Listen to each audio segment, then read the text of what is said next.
The autumn of 1874 painted the Montana Territory in brilliant shades of gold and crimson, but 16-year-old Sarah Beth Coleman barely noticed the beauty surrounding her family's isolated homestead. She walked along Willow Creek with the purposeful stride of someone carrying heavy responsibilities, a wicker basket in one hand and her late father's old rifle in the other, the weapon more for confidence than protection, since she'd never actually fired it at anything larger than a prairie dog. Sarah Beth had been making this daily journey to check their fish traps and gather wild berries for 3 months now, ever since consumption had claimed her mother and left her alone to care for her 7-year-old brother Danny and maintain their struggling farm. The homestead sat in a remote valley 30 miles from the nearest town, surrounded by the kind of breathtaking wilderness that could kill the unprepared as easily as it could inspire the soul. "Just berries and fish today, Mama," she whispered to the wind, a habit she'd developed of talking to her deceased mother during the lonely hours of daily chores. "Danny's getting stronger, and we've got enough preserves put up to last most of the winter if we're careful." The sound of labored breathing near the creek's bend stopped Sarah Beth in her tracks, her heart hammering against her ribs as she recognized that someone, or something, was in distress ahead of her. Living alone on the frontier had taught her to be cautious about unexpected encounters, but it had also ingrained in her the deeply held belief that helping others in need was not optional, regardless of the potential risks involved. What she discovered among the willows beside the creek challenged every assumption she held about danger and compassion. A Native American warrior lay motionless beside the water, his dark skin pale with blood loss from what appeared to be multiple gunshot wounds. His breathing was so shallow that Sarah Beth initially thought he might already be dead, but his chest rose and fell with the desperate rhythm of someone clinging to life by sheer willpower.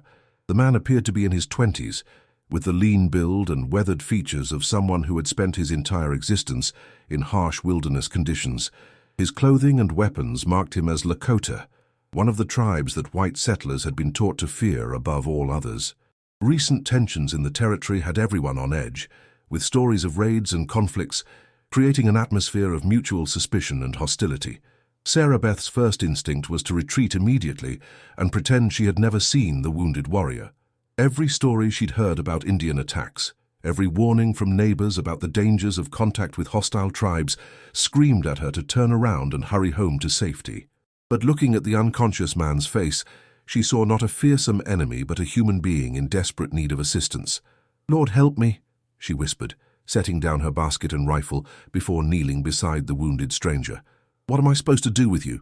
Drawing on everything her mother had taught her about treating injuries and the experience she'd gained caring for injured farm animals, Sarah Beth began assessing the warrior's condition.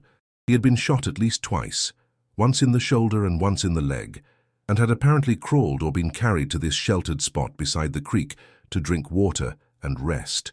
The wounds were several hours old, but not immediately life-threatening if properly treated.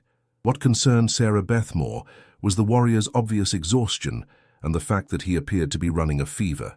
Without food, shelter, and medical attention, this man would not survive another night in the wilderness. Working carefully, Sarah Beth used water from the creek to clean the worst of the blood from the wounds, tearing strips from her own petticoat to create makeshift bandages. The warrior remained unconscious throughout her ministrations, his breathing gradually becoming more stable as she managed to stop the active bleeding. As she worked, Sarah Beth found herself studying the man's face and trying to reconcile his peaceful expression with everything she'd been taught about savage warriors who showed no mercy to white settlers. This person looked like someone's son, brother, or husband, not a mindless killer bent on destruction. "You're somebody's family," she said quietly as she secured the final bandage. "Somebody's worried sick about where you are and whether you're coming home." The practical challenges of the situation were overwhelming. Sarah Beth couldn't leave the wounded man alone beside the creek, but she also couldn't abandon Danny for long enough to provide proper care. After considerable internal debate, she made a decision that would test everything she believed about courage, compassion, and the willingness to risk personal safety for the sake of doing what was right. She was going to help this stranger, regardless of the consequences. Chapter 2. An Act of Faith. Sarah Beth spent the rest of the afternoon creating a makeshift shelter for the wounded warrior using branches, pine boughs, and an old canvas tarp she'd brought for gathering berries. The work was exhausting, but she felt compelled to provide some protection from the elements for someone who had obviously been through a terrible ordeal. As evening approached, the warrior began showing signs of returning consciousness, his eyes fluttering open to focus slowly on the young woman who had been tending his wounds. The moment of recognition was electric with tension and uncertainty. Sarah Beth could see the confusion and wariness in his dark eyes as he tried to understand why a white girl was caring for him instead of running away or calling for help.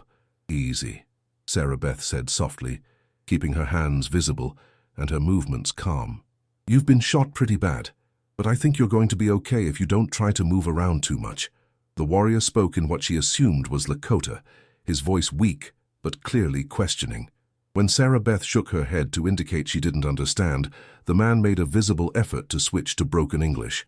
"Why, you help," he managed, his accent heavy but his meaning clear. "Because you needed help," Sarah Beth replied simply, "and because it's the right thing to do." The warrior studied her face with the intensity of someone trying to read character and motivation in completely unfamiliar territory. "You not afraid?" "Scared to death," Sarah Beth admitted honestly. "But being scared doesn't excuse a person from doing what's right." The straightforward answer seemed to surprise him. After a moment of consideration, he spoke again with obvious effort. "I am White Eagle, Lakota warrior of Spotted Tail's band. I'm Sarah Beth Coleman. My family has a homestead about 2 miles from here." She paused, then added, "Though it's just me and my little brother now. Our parents died last year."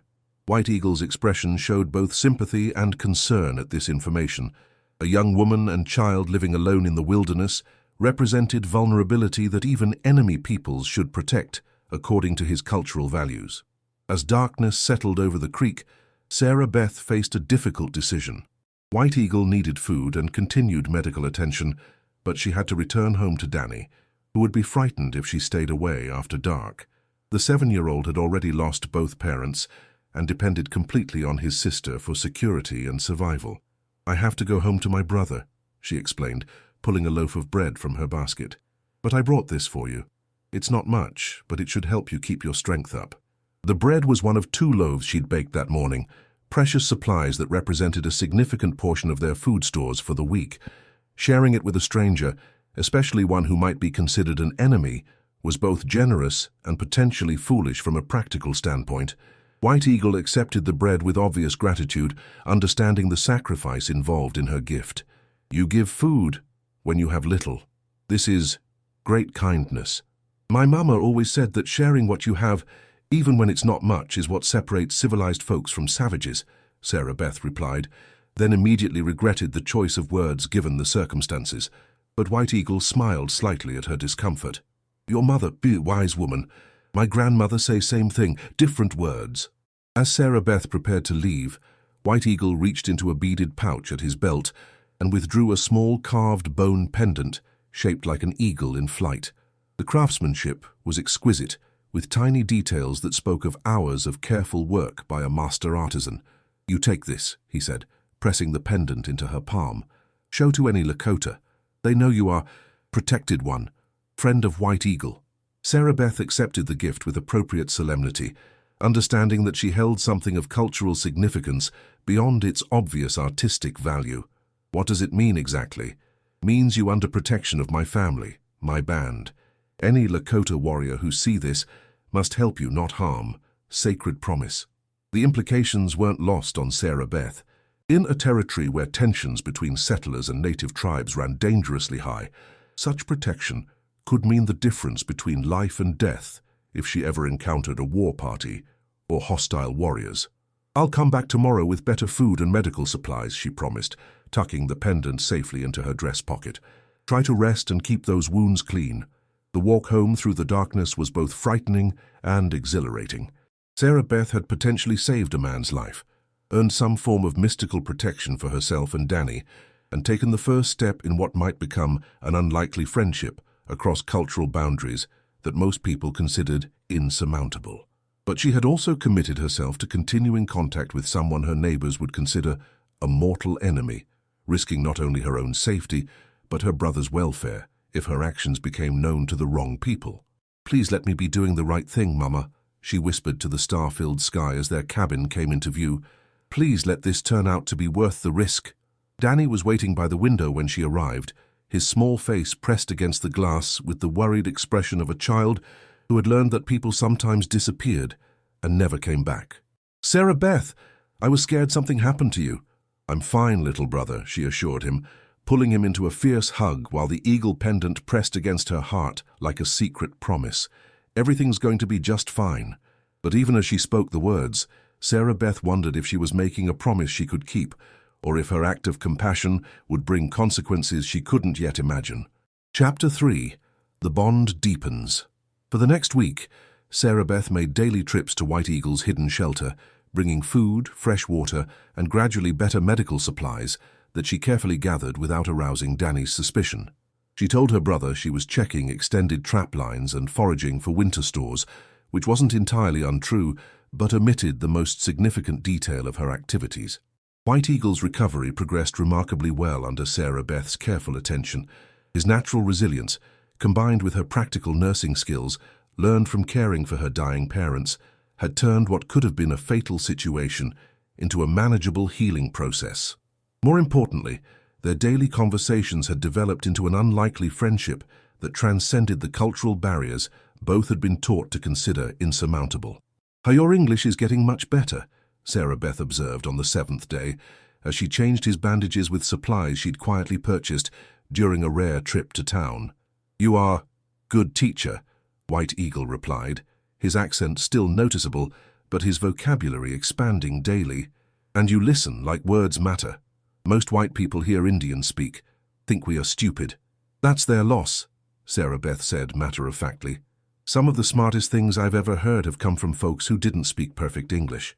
White Eagle had been sharing stories of his people during their daily visits, tales of buffalo hunts, tribal ceremonies, and the increasingly desperate struggle to maintain their traditional way of life as white settlement pushed ever deeper into traditional Lakota territory.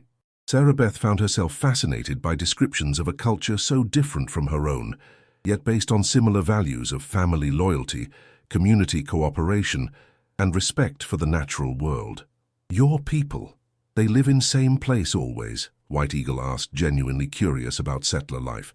"Most folks try to," Sarah Beth explained. "We build houses and farms, put down roots, though some families move around looking for better land or opportunities. Lakota move with seasons, follow buffalo, find good hunting. White people think this makes us, wanderers without purpose. But land is not for owning. Land is for sharing with all creatures."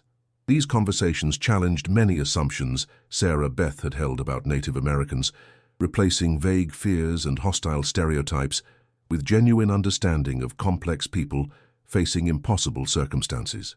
She began to realize that the conflicts between settlers and tribes often arose from fundamental misunderstandings about land use, survival strategies, and cultural values, rather than inherent savagery on either side.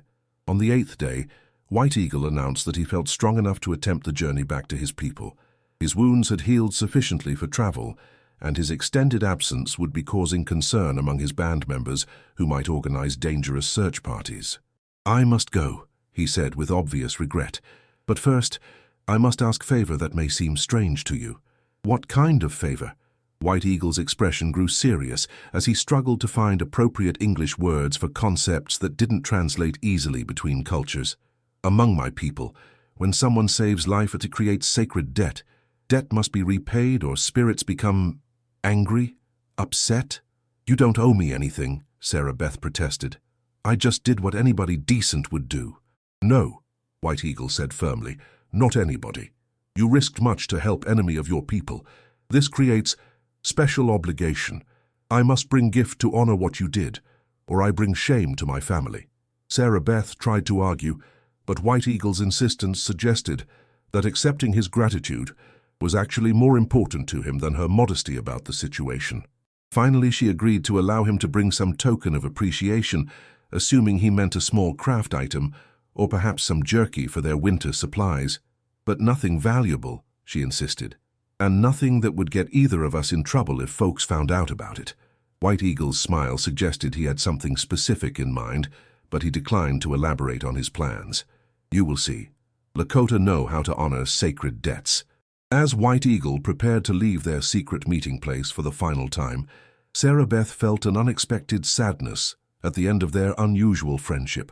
Over the past week, she had learned more about courage, cultural differences, and the complexity of frontier conflicts than in all her previous 16 years combined.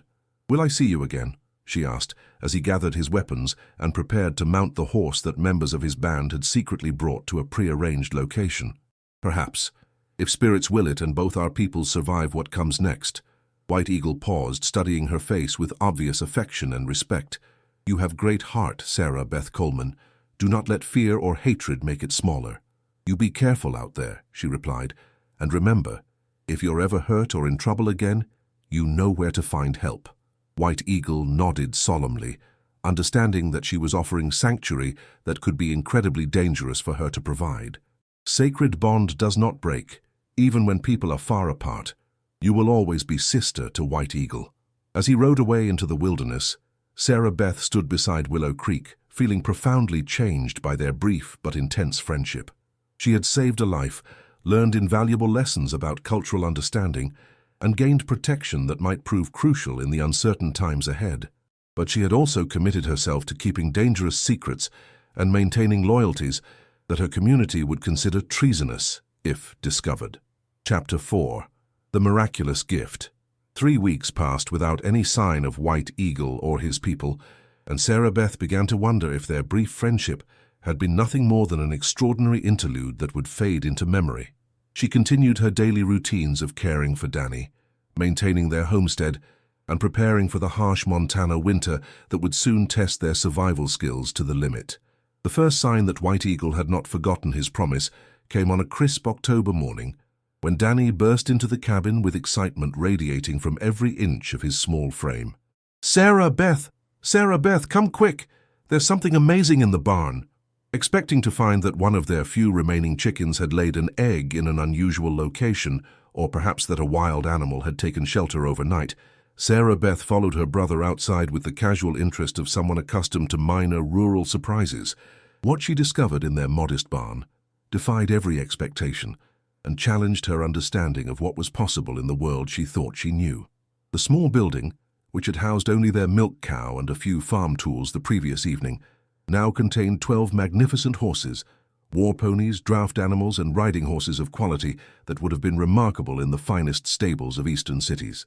The animals stood quietly in makeshift stalls, created with portable barriers, their coats gleaming with health and their obvious value representing more wealth than the Coleman family had ever possessed. "Jesus, Mary, and Joseph," Sarah Beth whispered, using one of her mother's favorite expressions for moments of overwhelming surprise. Each horse bore small decorative markers that she recognized as Lakota craftsmanship, and several wore the same eagle symbol that graced the pendant White Eagle had given her. A beautifully crafted leather pouch hung from the barn's center post, containing a message written in careful English that had obviously required considerable effort to compose. "Sister Sarah Beth," the note began, "sacred debt must be repaid with honor. These horses are gift from White Eagle and his band to thank you for saving life and showing kindness to enemy. Use them well. Trade them for money if needed. They will help you and small brother survive hard times. Lakota, keep promises. White Eagle." The magnitude of the gift was staggering. 12 quality horses represented enough wealth to secure the Coleman homestead indefinitely, pay off their outstanding debts, and provide comfortable living for years to come. In frontier terms, White Eagle had essentially made them wealthy with a single gesture of gratitude, but the implications were also terrifying. How could she explain the sudden appearance of valuable horses to neighbors, authorities, or anyone else who might ask questions? Possession of Native American horses could be interpreted as evidence of collaboration with hostile tribes, trading with the enemy, or even theft of livestock taken during raids. "Where did they come from?" Danny asked with the innocent wonder of a 7-year-old, who saw only beautiful animals rather than complex political and social complications. "They're a gift," Sarah Beth replied carefully, "from someone who wanted to thank us for a kindness we showed. Can we keep them?" "I think we're going to have to keep them, little brother. The question is what we do with them." Over the next several days, Sarah Beth wrestled with decisions that would determine not only their family's financial future, but their safety and reputation in the community. The horses were magnificent animals that any rancher would be proud to own, but their obvious Native American origins made them potential evidence of criminal activity in the eyes of many settlers. After careful consideration, Sarah Beth developed a plan that balanced practical needs with reasonable caution. She would keep 2 of the finest riding horses for their own use, claiming she had discovered them wandering loose and unclaimed. The remaining 10 animals would be gradually sold or traded to dealers in distant towns who wouldn't ask too many questions about their origins. "Mrs. Henderson," she said during her next trip to the general store, "I wonder if you know anyone who might be interested in purchasing some horses I've come across." "Horses?" The storekeeper's wife looked up with interest. "What kind of horses?" "Good quality animals. Riding horses mostly. A couple that would make fine work animals. I'm thinking about selling them to raise money for winter supplies." Mrs. Henderson studied Sarah Beth's face with the shrewd expression of someone who had learned to read between the lines of frontier conversations. "These wouldn't be horses that just wandered onto your property, would they? Because if they are, you might want to be careful about who you sell them to and how you explain where they came from." "They're mine to sell," Sarah Beth replied with quiet conviction. "That's all anyone needs to know." The first sale took place a week later, when a horse trader from Helena arrived to examine 3 of White Eagle's gifts. His professional assessment confirmed what Sarah Beth had suspected. These were animals of exceptional quality, worth far more than most frontier horses due to their training, breeding, and obvious care.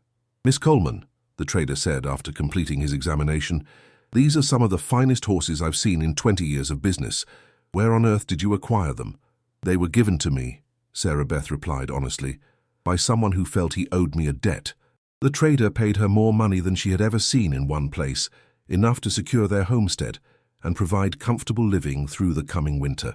As she watched him load the horses for transport to distant buyers, Sarah Beth reflected on the extraordinary chain of events that had transformed her life. A simple act of compassion, sharing bread with a dying stranger, had created a friendship that transcended cultural boundaries and resulted in a gift that would change her family's entire future. White Eagle had kept his promise to honor the sacred debt, demonstrating that character and integrity existed in all peoples, regardless of the barriers that seemed to divide them. "Thank you," she whispered to the wind, hoping that somehow her words would reach the warrior who had given her family not just horses, but hope for a better future. The eagle pendant lay warm against her heart, a reminder that some bonds transcended the conflicts and misunderstandings that defined much of frontier life, and that simple human kindness could create miracles that no amount of wealth or power could accomplish. Chapter 5. The Legacy of Kindness. Final chapter. 5 years had passed since White Eagle's miraculous gift transformed the Coleman family's fortunes, and the spring of 1879 found Sarah Beth, now 21, standing on the porch of the substantial ranch house she and Danny had built with the proceeds from selling White Eagle's horses. The modest homestead of her childhood had evolved into one of the most prosperous spreads in the territory, but the true measure of their success lay not in material wealth, but in the bridges they had built between 2 worlds. Danny, now 12, and growing tall with the promise of the man he would become, rode toward the house with news that would once again test everything Sarah Beth had learned about courage, loyalty, and the price of maintaining friendships across cultural divides. "Sarah Beth," he called, his voice carrying excitement mixed with concern. "Riders coming from the east, looks like a cavalry patrol, and they've got someone with them." Sarah Beth shaded her eyes against the morning sun, recognizing the blue uniforms and disciplined formation of a military unit. But what caught her attention was the figure riding between 2 soldiers, a Native American man whose proud bearing remained unbroken despite his obvious status as a prisoner. As the patrol drew closer, Sarah Beth's heart leaped with recognition and dread. White Eagle rode in the custody of Lieutenant Morrison's unit, his hands bound and his face bearing the stoic expression of someone who had accepted an uncertain fate. The intervening years had aged him, adding lines of responsibility and loss to features she remembered as younger and more hopeful. "Miss Coleman," Lieutenant Morrison called as the patrol halted in front of her porch, "I'm told you might know this Indian. He claims you can vouch for his character." Sarah Beth stepped forward with the calm dignity she had learned from managing a successful ranch and earning respect in a male-dominated community. The eagle pendant hung hidden beneath her dress, but its weight against her heart reminded her of sacred bonds that transcended the political complications of the moment. "I know him, Lieutenant. His name is White Eagle, and he's a man of honor. He was captured after a raid on the Jameson Ranch," Morrison explained, his tone suggesting he found Sarah Beth's endorsement puzzling. 3 settlers dead, livestock stolen, buildings burned. This buck was found wounded at the scene. Sarah Beth studied White Eagle's face, reading the truth in his eyes before he spoke. When he finally broke his silence, his English had improved dramatically over the years, though his accent remained. "I did not participate in raid," he said quietly, his words directed to Sarah Beth rather than the lieutenant. "I came to stop it. Young warriors would not listen to wisdom, chose warpath instead of peace. I tried to prevent bloodshed, was shot by my own people for interfering." The explanation carried the ring of truth, consistent with the White Eagle she had known, a man who valued life and sought peaceful solutions even when they came at personal cost. But proving his innocence would require testimony that could expose their past relationship and the dangerous secrets they had maintained for years. "Lieutenant," Sarah Beth said carefully, "might I speak with the prisoner privately for a few minutes? I believe there are things he could tell me that would help clarify the situation." Morrison's expression showed skepticism, but Sarah Beth's reputation as a successful rancher and respected community member carried weight in frontier society. "5 minutes, Miss Coleman, but my men will be watching." When they were alone except for the distant observation of the soldiers, White Eagle spoke in the low, urgent tones of someone who understood that time was running short for explanations. "Sister, I am sorry to bring trouble to your house, but I had no other choice. Young warriors from many bands have united under war chief called Red Thunder. They reject treaties, reject peace, choose only fighting. I tried to stop raid on Jameson Place, was shot as traitor to my own people." "Are you telling me you were wounded trying to protect white settlers?" "Yes, same as you protected wounded Lakota warrior years ago. Some debts must be repaid, regardless of cost." The moral complexity of the situation was staggering. White Eagle had risked his life to prevent the very kind of raid that most settlers blamed all Native Americans for supporting. His actions had cost him his standing within his own community, while earning him suspicion and potential execution from white authorities. "What do you need me to do?" Sarah Beth asked, understanding that her response would determine not only White Eagle's fate, but the future of the bridge they had built between their peoples. "Tell truth," he replied simply. "Tell them White Eagle saved your life once, tried to save other lives at Jameson Ranch. Tell them some Indians choose peace over war, even when it costs everything." When Lieutenant Morrison returned, Sarah Beth had made her decision. The time for secrets had passed, and the truth, however dangerous, was the only path forward that honored both her friendship with White Eagle and her responsibility to the broader community. "Lieutenant, I need to tell you a story about this man and what he did for my family," she began, her voice carrying the authority of someone who had learned to command respect through actions rather than words. Over the next hour, Sarah Beth related the entire history of her relationship with White Eagle, from their first meeting at Willow Creek through the gift of horses that had transformed her family's fortunes. She produced the eagle pendant as evidence, explained the cultural significance of the sacred debt he had honored, and testified to his character based on years of secret but meaningful friendship.